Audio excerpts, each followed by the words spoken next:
మీ జీవితాలకు సంబంధించిన ముఖ్యమైన వార్తలను మీ వరకు తీసుకొస్తూ మీ తరపున మాట్లాడే జర్నలిస్టుల జీవితం ఎప్పుడూ సురక్షితం కాదు. నిజం చెప్పి వాస్తవాలను బయటపెట్టినందుకే కొన్నిసార్లు వారు పెద్ద మూల్యం చెల్లించాల్సి అయితే వస్తుంది. ఏకంగా ప్రాణాలనే కోల్పోవాల్సి వచ్చిన సందర్భాలు కూడా చాలానే ఉన్నాయి. ఇలా నిజం కోసం త్యాగం చేసిన జర్నలిస్టులు చాలానే ఉన్నారు.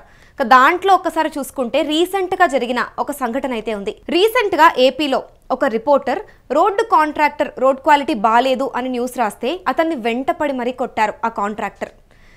ఇలానే 5 జర్నలిస్టుల మరణం భారత్లో జర్నలిస్టుల భద్రతపై ప్రశ్నలు అయితే తలెత్తుతున్నాయి. వారెవరో ఒకసారి ఇప్పుడు చూద్దాం. అందులో మొదటిగా ముఖేష్ చంద్రాకర్కి 33 ఏళ్లు. ఆయన ఒక ఫ్రీలాన్స్ జర్నలిస్ట్. 2025 జనవరిలో ఆయన ఛత్తీస్లోని కనిపించకుండా పోయారు. 2 రోజుల తర్వాత ఆయన మృతదేహం ఒక సెప్టిక్ ట్యాంక్లో అయితే దొరికింది. అది ముఖేష్ ఎవరి గురించి వార్తా కథనాలు పబ్లిష్ చేశారో అదే కాంట్రాక్టర్కు చెందిన సెప్టిక్ ట్యాంక్. ఇదే లిస్టులో రెండవ వారు రాఘవేంద్ర బాజ్పేయి. 2025 మార్చి 8న ఉత్తరప్రదేశ్లోని సీతాపూర్లో రాఘవేంద్రను కాల్చి చంపేశారు. కొందరు దుండగులు ఒక మైనర్ బాలికపై లైంగిక వేధింపులకు పాల్పడటం ఈయన చూడడంతో వారు ఎన్నో హత్య చేసినట్లయితే తమకు తెలిసిందని పోలీసులు అయితే చెబుతున్నారు. ఈ లిస్టులో మూడోవారు ధర్మేంద్ర సింగ్ చౌహాన్ ఆర్టీఐ యాక్ట్ కార్యకర్త. ఆయన ఒక జర్నలిస్ట్. మే 18న హత్యకైతే గురయ్యారు. హర్యానాలోని జజ్జర్లో తన ఇంటి దగ్గర ఆయన అయితే కాల్చి చంపేశారు.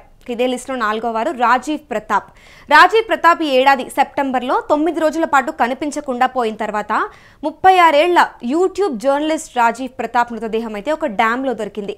ఆయన రోడ్డు ప్రమాదంలో చనిపోయారని సిట్ చెప్పగా అది హత్య అని రాజీవ్ కుటుంబం అనుమానాలైతే వ్యక్తం చేస్తున్నాయి. ఇదే లిస్టులో 5వ వారు CH Naresh Kumar digital portal times Odia journalist. ఈయన పైన అయితే జూలైలోనే ఒడిశాలోని మల్కాన్గిరిలో గుర్తు తెలియని వ్యక్తులు పదునైన ఆయుధాలతో అయితే దాడి చేశారు. ఆ తర్వాత నరేష్ అయితే చనిపోయారు. ఒకసారి చూసుకుంటే నవంబర్ 2న international day to end impunity for crimes against జర్నలిస్టులుగా గుర్తించాలని నిర్ణయిస్తూ 2014లో ఐక్యరాజ్య సమితి ఒక తీర్మానాన్ని అయితే ఆమోదించింది. 2013 నవంబర్ 2న మాలినీలో హత్యకు గురైన 2 ఫ్రెంచ్ జర్నలిస్టుల జ్ఞాపకార్థంగా ఆ రోజును గుర్తించాలని కూడా నిర్ణయించింది. భారత్లో జర్నలిస్టుల ప్రాణాలు ఎంతవరకు సురక్షితం అనే ప్రశ్నలు అయితే మొదలయ్యాయి. అలాగే ప్రజల సమస్యలను లేవంతే జర్నలిస్టుల ప్రాణాలకు ఇండియాలో ఎంత మాత్రం భద్రత ఉంది? దీని గురించి మీరేమనుకుంటున్నారో కింద కామెంట్ చేసి చెప్పండి.